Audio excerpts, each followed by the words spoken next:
सलमान खान के Galaxy apartment के मामले में पुलिस ने पूरा कच्चा चिट्ठा खोला है इन शूटर्स को कि ये शूटर्स कब से सलमान के घर पर फायरिंग करने की प्लानिंग कर रहे थे। वैसे आपको बता दें कि पुलिस ने कोर्ट में बताया है कि फायरिंग सलमान के घर पर करने की नहीं थी, सलमान को मारने की ही थी। सलमान को मारने की ये तैयारी पिछले कई महीनों से चल रही थी। इन शूटर्स ने सलमान की बिल्डिंग पर चाहे 14 अप्रैल को अटैक किया हो, लेकिन 28 फरवरी से इन्होंने सलमान पर नजर रखी हुई थी और सलमान के फार्म हाउस के 10 किलोमीटर के एरिया में ही ये लोग रह रहे थे। पुलिस ने बताया कि 28 फरवरी को ये दोनों शूटर्स बिहार के चंपारण से मुंबई पहुंचे। यहां पर आकर पनवेल, जहां पर सलमान का फार्म हाउस है, उससे 10 किलोमीटर दूर इन्होंने एक चौल में एक कमरा लिया। ये कमरा इन्होंने किराए पर लिया, 10,000 इसके लिए डिपॉजिट दिया, 3,000 रुपया इसका रेंट था। कुछ दिन यहीं रुकने के बाद ये दोनों 18 मार्च को फिर से बिहार गए होली मनाने के लिए और उसके बाद वापस लौटे 1 अप्रैल को। इसके बाद इन शूटर्स ने एक सेकेंड हैंड बाइक ली। ये बाइक 24,000 रुपए में ली नवी मुंबई से और इसी बाइक से इन दोनों ने सलमान खान को ट्रैक करना शुरू किया।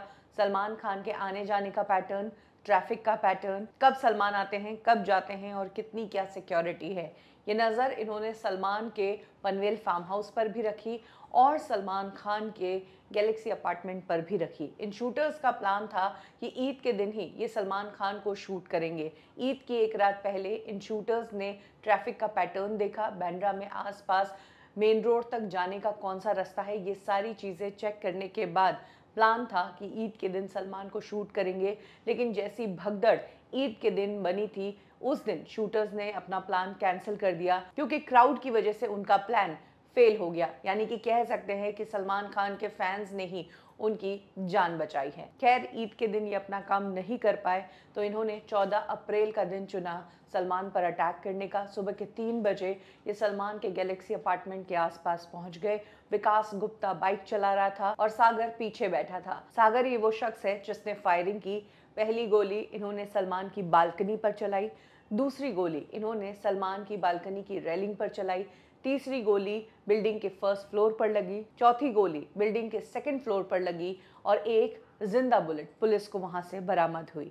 ये दोनों गैलेक्सी अपार्टमेंट पर फायर करने के बाद माउंट मेरी चर्च पहुंचे, जहां पर इन्होंने अपनी बाइक को छोड़ दिया। पुलिस ने 500 सीसीटीवी कैमरास ट्रैक किए, तब जाकर पता चला कि इन्होंने बाइक को माउंट मेरी चर्च के बाहर ही छोड़ दिया। माउंट मेरी चर्च से इन दोनों शूटर्स ने रिक्शा लिया, रिक्शा से बांद्रा स्टेशन पहुंचे, वहां से लोकल पकड़ी और सांता क्रूज तक पहुंचे। सांता क्रूज उतरकर फिर इन्होंने रिक्शा लिया, वहां से वकोला गए और हाईवे पकड़ा।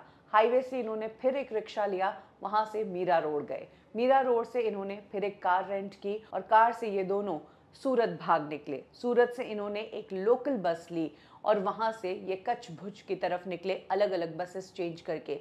सूरत से निकलते वक्त ही इन दोनों ने हथियार को नदी में फेंक दिया। यानी कि रास्ते बदले, गाड़ियां बदली, पुलिस को और प्रशासन को पूरी तरह गुमराह करने का काम किया।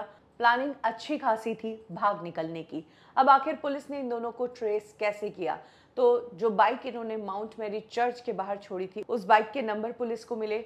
नंबर से ओनर तक पहुंची। ओनर ने बताया कि उस बाइक को तो मैंने एक एजेंट को बेच दिया था। पुलिस फिर एजेंट के पास गई। एजेंट से जब पुलिस ने पूछा कि ये बाइक तुमने किसे दी, तो जिसे बाइक सेल हुई उसके डॉक्यूमेंट्स उस एजेंट ने पुलिस को बताए, जिसमें एक रेंट एग्रीमेंट था जो पनवेल का था। इन शूटर्स ने पनवेल में जहां पर रेंट पर रूम लिया था, उसी का रेंट एग्रीमेंट इन्होंने बाइक खरीदने के लिए दिया था और यहाँ से ये गुत्थी सुलझती चली गई और फाइनली पुलिस ने इन दोनों शूटर्स को ट्रेस किया, इन्हें अरेस्ट किया गया और भुज से फ्लाइट द्वारा इन्हें मुंबई लाया गया, कोर्ट में प्रोड्यूस किया गया, जहां पर पुलिस ने ये स्टेटमेंट दिया है कि इन दोनों शूटर्स का प्लान सलमान को मारने का ही था।